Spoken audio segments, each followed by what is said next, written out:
ತಹಶೀಲ್ದಾರ್ ಕಚೇರಿಗೆ ಶಾಸಕ ಕೊತ್ತೂರು ಮಂಜುನಾಥ್ ಭೇಟಿ, ಅಧಿಕಾರಿಗಳಿಗೆ ತರಾಟೆ, ತ್ವರಿತವಾಗಿ ಕಡತ ವಿಲೇವಾರಿಗೆ ಸೂಚನೆ.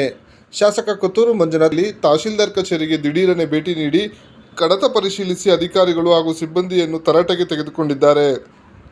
ತಿಂಗಳುಗಟ್ಟಲೆ, ವರ್ಷಗಟ್ಟಲೆ ಕಡತ ಇಟ್ಟುಕೊಂಡು ಏಕೆ ಜನಸಾಮಾನ್ಯರನ್ನು, ರೈತರನ್ನು ಸತಾಯಿಸುತ್ತೀರಿ ಎಂದು ಪ್ರಶ್ನಿಸಿದ್ದಾರೆ.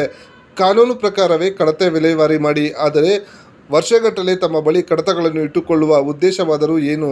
ಎಷ್ಟು ಕಡತಗಳು ನಮ್ಮ ಬಳಿ ವಿಲೇವಾರಿ ಆಗಲು ಬಾಕಿ ಇದೆ ಎಂದು ಕೇಳಿದ ಅವರು, ಮುಂದಿನ ಬುಧವಾರ ಮತ್ತೆ ಇಲ್ಲಿಗೆ ಭೇಟಿ ನೀಡುತ್ತೇನೆ.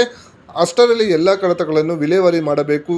ಇದು ಮನವಿ ಅಲ್ಲ, ಗಡುವು ಎಂದು ಸೂಚಿಸಿದ್ದಾರೆ.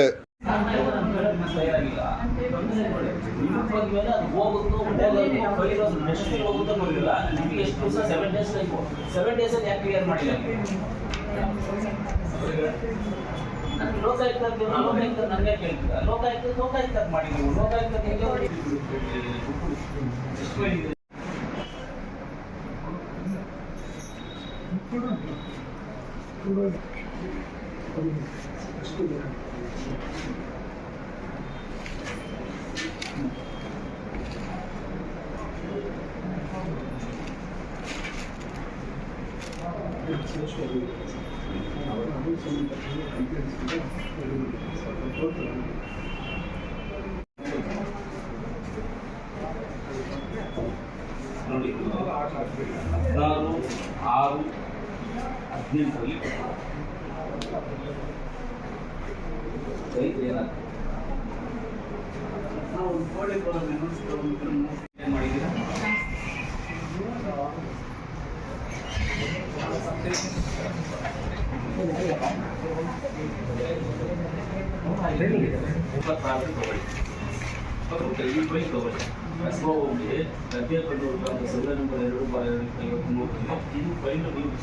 ಮೂಲತಃ ಕರಾಗು ಗೋಮಾಳದ ಜಮೀನಾಗಿದ್ದು ಒಟ್ಟು ವಿಸ್ತೀರ್ಣ 66.09 ಗುಂಟೆ ಜಮೀನಿದ್ದು, ಈ ಪೈಕಿ ಹೊಸ ನಂಬರ್ 158, 160, 161, 162, 166 ಎಂದು ವಿಸ್ತೀರ್ಣ 15.11 ಗುಂಟೆ ದುರಸ್ತಿಯಾಗಿರುತ್ತದೆ. ಆನೆ ಪಾಣಿಯಂತೆ 16.10 ಗುಂಟೆ ಇರುತ್ತದೆ. ಒಟ್ಟು 31.21 ಗುಂಟೆ ವಿಲೇವಾರಿಯಾಗಿರುತ್ತದೆ. ಮಾನ್ಯ ಜಿಲ್ಲಾಧಿಕಾರಿಗಳು ಕೋಲಾರ ಜಿಲ್ಲೆ, ಕೋಲಾರದ ಆದೇಶದ ಸಂಖ್ಯೆ LNDನ CR 360/1718 ಜಿಲ್ಲೆ ಕೋಲಾರದ ಅದೇ ಸಂಖ್ಯೆ ಸೇಮ್ 16/6/18ರಂತೆ ಉಳ್ಳಂಕಲ್ಲು ಗ್ರಾಮದ ಸರ್ವೆ ನಂಬರ್ 57ರಲ್ಲಿ 3.10 ಎಕರೆ ಜಮೀನನ್ನು ಸರ್ಕಾರಿ ಗೋಮಾಳ ಸರ್ಕಾರಿ ಕೆರೆ ಎಂಬುದಾಗಿ ಪಹಣಿಯ ದಾಖಲೆಗಳು ನಮೂದಿಸಲು ಕರ್ನಾಟಕದ ಭೂ ಕಂದಾಯ ಕಾಯ್ದೆ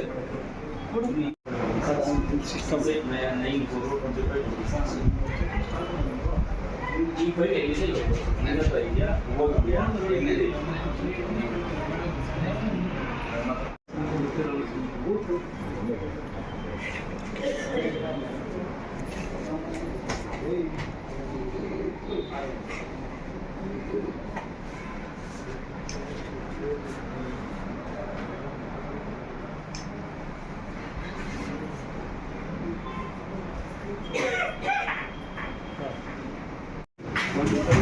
ಒಂದು ಅರ್ಜಿ ಬಂದರೆ ಎಷ್ಟು ದಿವಸದಲ್ಲಿ ಕ್ಲಿಯರ್ ಆಗ್ತದೆ?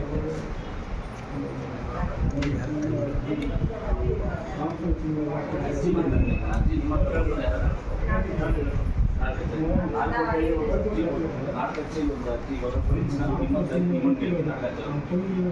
ನಾಡ ಕಚೇರಿನಲ್ಲಿ ಒಂದು ಅರ್ಜಿ ಬಂದಿದೆ. ಎಷ್ಟು ದಿವಸದಲ್ಲಿ ಕ್ಲಿಯರ್ ಮಾಡ್ತಾರೆ? ಎಷ್ಟು ದಿವಸ ಇದೆ? ಯಾವುದು ಬಂದಿರೋದು?